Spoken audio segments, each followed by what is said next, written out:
पार्वती सरस्वती लक्ष्मी बहनिया हो के तीनों बहनिया ना, हो के तीनों बहनिया ना। बहिनी करेली सलहवा हो के तीनों बहनिया ना, हो के तीनों बहनिया ना। पार्वती सरस्वती लक्ष्मी बहनिया हो के तीनों बहनिया ना, हो के तीनों बहनिया ना।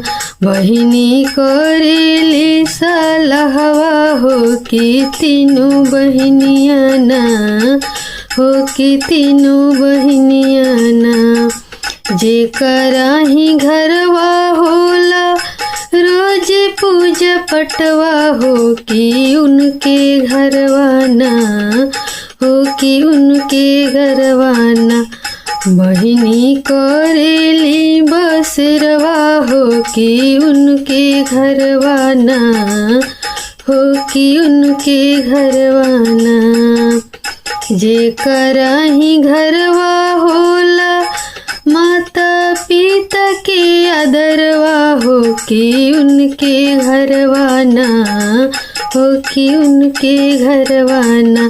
तब बहिनी करेली बसरवा हो कि उनके घरवाना, हो कि उनके घरवाना।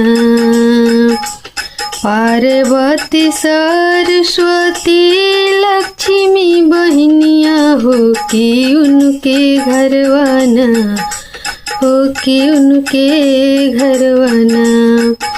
पार्वती सरस्वती लक्ष्मी बहनिया हो कि उनके घरवाना, हो कि उनके घरवाना।